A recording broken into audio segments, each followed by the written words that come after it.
तो इस वीडियो में डिस्कस करते हैं भारत में गोरेपन से प्यार की शुरुआत कहां से हुई थी, कैसे फेयर स्किन के प्रति हमारा प्यार पागलपन में बदल गया, केवल गोरा रंग खूबसूरती और सफलता की पहचान है, ये गलत धारणा फैलाने के पीछे कौन जिम्मेवार है, इसके खतरे और क्या समाधान हो सकते हैं। तो चलिए फिर शुरू करते हैं।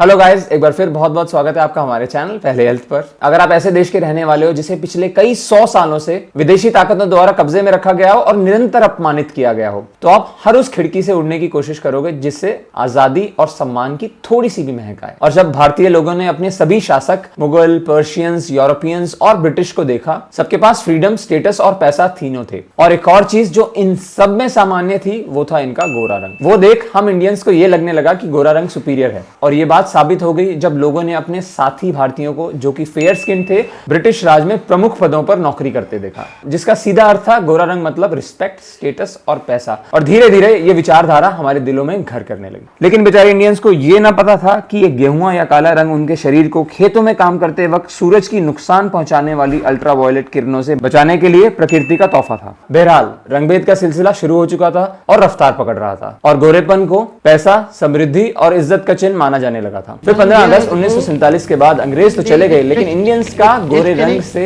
लगाव कम नहीं हुआ। हल्दी से लेकर नीम, केसर से लेकर दूध, ये सभी नुस्खे केवल गोरी त्वचा पाने के लिए। और जो अफोर्ड कर पाता उनके लिए इंडिया की पहली ब्यूटी क्रीम अफगान स्नो, जिसका कंपनी सूत्रों के हिसाब से भारत की स्वदेशी मूवमेंट के दौरान खुद महात्मा गांधी ने प्रचार किया था, लेकिन उसे कभी भी गोरा रंग करने वाली क्रीम की तरह प्रमोट नहीं किया गया था। ये वो समय था जब भारतीयों को गोरे रंग के अलावा बाकी रंगों से नफरत नहीं हुई थी, और गोरापन एक सामाजिक चर्चा का मुद्दा नहीं था, केवल घर की चारदीवारी तक इस पर बातचीत सीमित थी। लेकिन फिर सन 1975 में शोले फिल्म के रिलीज होने के कुछ समय बाद भारत में प्रवेश हुआ यूनिलीवर की fairness cream fair and lovely का, जिसने गोरेपन की पूरी व्याख्या बदल दी। अब तक हम केवल गोरी त्वचा को पसंद करते थे और वैसा रंग पाने की कामना करते थे, लेकिन फेयर एंड लवली ने अपने 45 साल के मार्केटिंग इतिहास से हमें यह सिखाया कि अपने ब्राउन या काले रंग से नफरत कैसे करते हैं, कैसे खूबसूरती का केवल एक रंग होता है, और कैसे एक ऐसे देश में जहां 80% से ज्यादा लोगों का रंग गेहुआ या काला है, उनको यह बताने की जरूरत करना कि उन्हें सफलता के लिए केवल एक चीज चाहिए,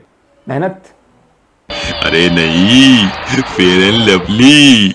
और हमने मान लिया और बनाया फेयर एंड लवली को हिंदुस्तान की सबसे ज्यादा बिकने वाली स्किन व्हाइटनिंग क्रीम। बहरहाल गोरेपन के प्रति प्यार हमारी ब्राउन चमड़ी पर छपता जा रहा था, और आर्थिक तौर पर यह समय ऐसा था जब भारत अपने 70 करोड़ लोगों का पेट पालने के संघर्ष में जुटा था, और ये वही समय था जब टेलीविजन ब्लैक एंड व्हाइट से कलर हो रहा था, और कुछ ब्रांड्स बुलंद भारत की बुलंद तस्वीर दिखाकर अनेकता में एकता का संदेश दे रहे थे। लेकिन तब कुछ ब्रांड भारत को रंग भेद के नाम पर फिर बांटने की कोशिश कर रहे थे। एक रंग सर्वोपरि है, ऐसा घटिया संदेश देने में जुटे थे। मजबूर भारतीय जिसके पास ना पैसा था ना एक आरामदायक जिंदगी, कामयाब होने का कोई भी तौर तरीका अपनाने को तैयार हुआ। बस फिर क्या था, कभी लड़की की शादी ना होने की वजह से, कभी अच्छी नौकरी ना मिलने की वजह से, कभी करियर और कभी इनसिक्योरिटीज। जैसे जैसे फेयर एंड लवली बेचता गया हम खरीदते गए, और ये मोहर लग गई कि डार्क कलर मतलब दुख, गरीबी और असफलता। और इंडिया जैसे देश में जहां ज्यादातर आबादी डार्क है, फेयर एंड लवली जैसे ब्रांड के लिए इससे बेहतरीन मार्केटिंग स्ट्रेटेजी हो ही नहीं सकती थी। और परिणाम स्वरूप फेयर एंड लवली इस गोरापन ना होने के डर के व्यापार पर वर्चस्व जमा चुका था, और इनकी आसमान छूती सेल्स देखकर बाकी ब्रांड्स ने भी सिर्फ एक रंग सबसे बेहतर है ये राग अलापना शुरू कर दिया। लेकिन क्या इस पागलपन के लिए फेयर एंड लवली और अन्य ब्रांड्स को जिम्मेवार ठहराना ठीक होगा? हाँ, बहुत हद तक,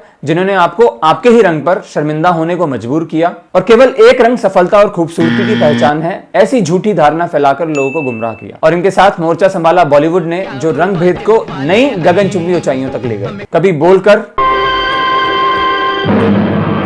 ये क्या तुमने कभी बच्चे को मार ही डाला था, इतना भयानक बच्चा। ये कभी दिखाकर, कभी अपमानित करके। क्या करिए?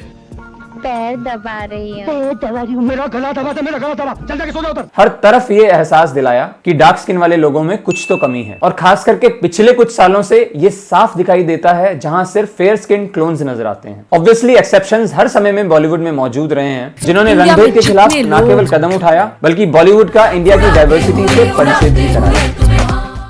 लेकिन एक दौर था जब कहानियां, एक्टर्स और चेहरे सब लोगों की तरह असली होते थे, और केवल बॉलीवुड ही क्यों, फेयर स्किन के प्रति प्यार मीडिया, एविएशन, हॉस्पिटैलिटी और न जाने कितनी इंडस्ट्रीज में देखा गया है। लेकिन बॉलीवुड, मीडिया और अन्य इंडस्ट्रीज इत्यादि को फेयर स्किन के विचार का प्रचार करने का पूरी तरह जिम्मेवार तब ठहराएं जब हम खुद दूध से धुले हों।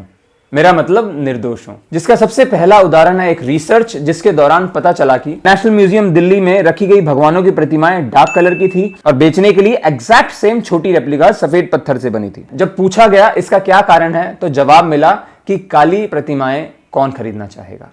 इंडियंस का फेयर स्किन का ये जुनून जो भगवानों की मूर्तियां भी गोरी देखना चाहता है काफी खतरनाक है। इस जुनून का दूसरा उदाहरण है मैट्रिमोनियल एड्स, जिसे देखकर एक चीज क्लियर है, पैसा कम हो तो भी चलेगा, कास्ट अलग हो तो भी चलेगा, सॉफ्टवेयर इंजीनियर हो तो भी चलेगा, लेकिन अगर बारातियों का स्वागत गोरी बहू और दामाद से नहीं हुआ तो उठ जाए, बारात लेकर वापस चले जाए।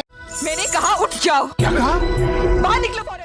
और यहां पर यह बताने की जरूरत नहीं है कि ये सब लोग समृद्ध परिवारों से आते हैं। गोरे रंग के पार्टनर वाले फिल्टर की इस डिमांड को इंटरनेट तक ले जाने की हिमाकत की शादी.com ने, लेकिन पब्लिक प्रेशर में यह विकल्प बाद में उन्हें हटाना पड़ा। और इसके अलावा ऐसी बहुत सी कंपनीज ने हमें स्किन के आधार पर बांटने की कोशिश की, लेकिन हर बार मुंह की खानी पड़ी। लेकिन यहां सवाल उनका नहीं, आपका और हमारा है। और जब तक हम अपनी रोजमर्रा की जिंदगी में यार तू ये नुस्खा ट्राई कर, यार तूने फेयर एंड लवली ट्राई किया, अब इससे कौन शादी करेगा यार, केसर वाला दूध ट्राई किया, दही ट्राई कर, हाँ तू चाय पीती है, ये रंग पता है बिल्कुल नहीं सूट करता तेरे रंग के साथ, वैसे दोनों में से गोरी तो ये है। ये सब बातें करते रहेंगे तो बदलाव के मौके बिल्कुल ना के बराबर हैं। और खास करके तब जब ऐसी रिस्पॉन्सिबल पोजीशन होल्ड करने वाले लोग, why would have all the entire South, which is complete around, Tamil? ऐसी इर्रिस्पॉन्सिबल बातें करेंगे। और खास करके तब जब तक स्कूलों में गोरे रंग को अच्छा बताते रहेंगे। और इतना ही नहीं, आजकल गोरे बच्चों की आस में विदेशी स्पर्म डोनर्स की कीमतें भी आसमान छू रही हैं। तो बात का तात्पर्य ये है, गोरा रंग पे न इतना गुमान कर,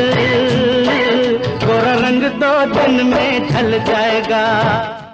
और जो नहीं ढलेगा वो है आपकी नॉलेज, आपका स्किल और आपका टैलेंट। तो फैसला आपको करना है कि इस गहरे समुंदर इंटरनेट की क्षमताओं का कैसे उपयोग करना है। अदरवाइज डार्क कलर बेकार है, ये विचार ब्रांड्स हमें बेचते ही रहेंगे। जिसका एक खतरनाक उदाहरण है black face filter by Instagram, जिसके तहत लोग अपने चेहरे पर ब्लैक फिल्टर लगा सकते हैं और फिर उसे वीडियो के दौरान फेयर स्किन में बदल सकते हैं। लेकिन चौंका देने वाली बात यह है कि ब्लैक फिल्टर पर लोगों ने अपने आप को अनहैप्पी और डिप्रेस दिखाया और फिल्टर बदलते ही खुश और एक्साइटेड। और मेरे हिसाब से ये 21वीं सदी का सबसे रिग्रेसिव थॉट्स में से एक था। और ऐसी बहुत सी एप्स हैं जो आपके चेहरे को पतला, रंग गोरा, कहीं तो पूरे फीचर्स भी चेंज करके आपको वो सब बनाएंगी जो आप नहीं हो। परिणाम स्वरूप व्यक्ति को अपना खुद का चेहरा खामियों से भरा लगने लगता है। और आलम यह है कि फिल्टर्स के थ्रू अपनी पर्सनैलिटी को चेंज करने के इस ऑब्सेशन की वजह से आजकल टीनेजर्स और यंग एडल्ट्स में बॉडी डिस्मॉर्फिक डिसऑर्डर नामक मेंटल डिसऑर्डर देखा जाने लगा है। सिंपली पुट, इसमें एक व्यक्ति को अपनी बॉडी का कोई हिस्से में गंभीर दोष नजर आता है जो ज्यादातर केसेस में केवल उसके मन का वहम होता है। लेकिन क्योंकि उसका दिमाग इस इल्यूशनरी फ्लॉ को घंटों तक सोचकर इतना बड़ा कर देता है कि वो हर तरीके के सोशल इंटरेक्शन को अवॉइड करता है या उस फ्लॉ को छुपाने की पूरी कोशिश करता है। As a result low self esteem, अपनी काबिलियत पर शक करना, बार बार शीशा देखना, डिप्रेशन, घंटों तक सोचते रहना, जरूरत से ज्यादा मेकअप और सबसे खतरनाक सुइसाइडल थॉट्स आना इसके कुछ लक्षण हैं। अपने आप को दूसरों से ज्यादा गोरा और बेहतर दिखाने की इस होड़ में सच से ज्यादा दूर चले गए हम। तो यह है 21वीं सदी का भारत। पसंद आया? नहीं ना? तो समय आ गया है इस रंग भेद को खत्म करने का, जिसकी शुरुआत होगी ये रियलाइज करने से कि खूबसूरती का रंग सिर्फ गोरा नहीं होता और पैसा, कामयाबी, खुशी और समृद्धि सीधा परिणाम है आपकी मेहनत, अनुशासन, प्रतिबद्धता, धैर्य और दृढ़ता का, ना कि कितने गोरे आप दिखते हैं। But thanks to the most democratic medium of information and entertainment, internet, जिसने हमें इतने सारे लोग और इतनी सारी मूवमेंट्स, जिन्होंने असली खूबसूरती क्या है इस विचार से हमें अवगत कराया। तो अगर आज भी आपको लगता है fairness equals to this, this and this, तो एक बारी के लिए अपने फेवरेट सोशल मीडिया स्टार्स के बारे में सोचो और बताओ उनके लोकप्रिय होने की वजह उनका रंग है या उनका स्किल और talent. And more importantly, they look and talk just like us और रंग भी हमारे जैसा ही है। सही खेल गया। अगर ये काफी नहीं है तो think about Kalpana Chawla, Mahatma Gandhi, doctor Ambedkar, Atal Bihari Vajpayee, PT Usha, Dhirubhai Ambani. We remember them not because of their skin color, but because of sheer greatness in what they did. और इसका ये मतलब बिल्कुल नहीं है कि आपको स्किन के प्रोडक्ट्स नहीं लगाने चाहिए, बिल्कुल लगाने चाहिए, but don't consider them as some magical doorway to success and fortune. And lastly, even though 2014 में advertising standards council of India ने ऐसी एड्स जो डार्क स्किन लोगों को असफल और दुखी दिखाए उन्हें तुरंत बैन करने का ऑर्डर दिया। लेकिन सच तो यह है कि जब तक आप सफलता के लिए मेहनत छोड़कर गोरापन खरीदना चाहोगे, ब्रांड्स आपको बेचने का कोई ना कोई तरीका खोज ही लेंगे। The choice is always yours. इस विचार के साथ हम आपसे अलविदा लेते हैं और बहुत बहुत शुक्रिया करना चाहते हैं आपके समय के लिए और मिलते हैं अगले वीडियो में।